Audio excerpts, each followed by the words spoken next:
Karl Franz, the Prince of Altdorf, is a shining beacon of hope for every man, woman, and child within the Empire's borders. The son of emperors past and destined to take up the throne himself, Franz leads the armies of the Empire into battle, wielding the mighty Warhammer Gal Maraz itself. That is the Warhammer. Yeah, that one. If you're ready to unite the shield of civilization and summon the Elector Counts, then it's time to swear fealty to the Emperor of Mankind, Karl Franz. In the lore, Karl was born as the only son of the previous emperor, but he had little interest in the world of politics and instead preferred to spend his days in quiet comfort with his wife and child. Then, everything changed when the Fire Nation attacked. After being saved from a goblin ambush by the Green Knight of Bretonnia, Franz ventured west to investigate a grim prophecy of the future. He met with Lewin Leoncoeur, King of Bretonnia, who told Karl that the only way to stem the chaos tide was to become best friends forever. And so Franz ventured back to Altdorf, summoned the Elector Counts, and promptly bamboozled them all into voting him the new emperor.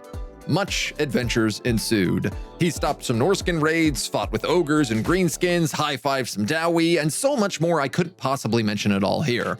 Eventually, the end times came, and with it came chaos. During the famous siege of Altdorf, Karl Franz met his end, as his own sword, the Reichland Runefang, was plunged into his chest by the Nurgle-loving Glotkin brothers. But then also the twin-tailed comet kind of crashed into him and turned him into the god Sigmar, and he's kind of the only one who survives the whole end times thing, but that's a way more complicated story for another time.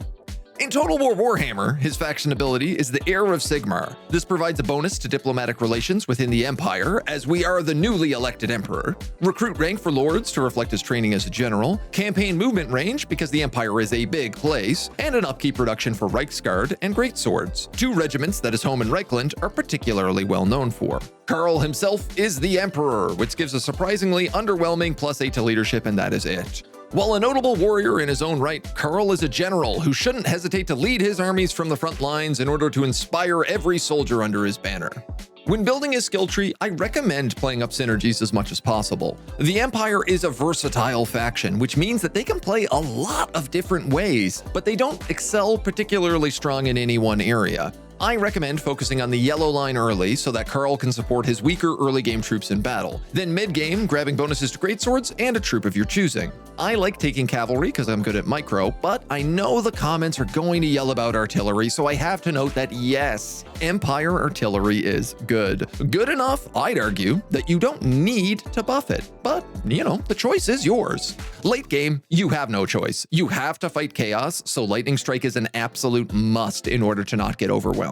For research, get everything. The research tree is small and broken up into bite-sized pieces that make it easy to focus. Melee defense and armor for infantry will really help in the early game, so I tend to prioritize that, and then I'll either buff cavalry or missiles depending on what troop trees I focus. If you lock down the gold mines in Drakenhof or Wolfenburg, make sure to grab Guildmaster's Professors, as that extra 15% adds up a lot. The Diplo Corps are worth the cash depending on who your friends and foes are, and it goes without saying, but the Elector Count tree should be done ASAP.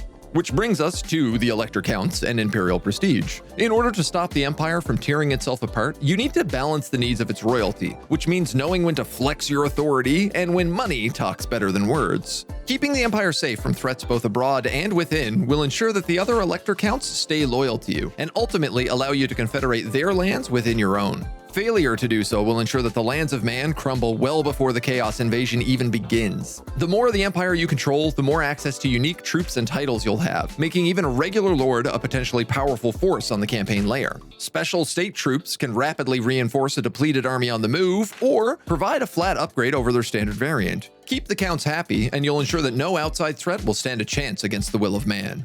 My recommended army compositions often look like this, but the Empire possesses a more well-rounded roster than any other faction, which means they're more versatile and also not as strong in any one unit type. The Empire is surrounded by enemies of all different kinds on all sides and within. Depending on what faction you're fighting, you're going to want to build different types of armies with different types of units. What works against Wood Elves is not going to work as well against Chaos. Faith, steel, and gunpowder is a common catchphrase amongst the Empire, and for good reason. Your front line is not going to be strong. They require faith to survive, often in the form of leadership and warrior priests. When faith falters, the steel of your knights will come charging in to inspire the common man. And above it all, gunpowder will rain a constant barrage of death upon your enemies. The three combined are what allow the Empire to respond to all different kinds of threats, so learn to use all three if you want to master their tactics and armies. Alongside the versatility of their armies is the wide knowledge provided from the Altdorf colleges of magic. The Empire has access to a vast array of different magics, and there is frankly a lot here. My general recommendation for magic is to suit the wizard to the army and the army to the faction they're most likely to fight. Death and shadow magic help cut through the high armor of chaos troops and late-game greenskins, while fire and heavens can cut through vast swaths of Norscan marauders and Skaven slaves. A more defensive army might look to the lore of light to lock down units, while a flagellant shock troop squad could employ the lore of beasts to help give them an extra punch. Lastly, the lore of life is always a solid pick just to keep everyone alive through healing spells. While picking a mage, try to think ahead of who they'll be fighting, or just pick one at random and enjoy learning how to use a school that you're not used to. On the campaign layer, your opening moves should focus on wiping out the rebel armies as quick as possible and then scouting your surrounding territory for surprises. There are greenskins in the south that have a real habit of attacking Helmgard, so using an extra hero, or Felix, to help keep an eye on their armies is highly recommended.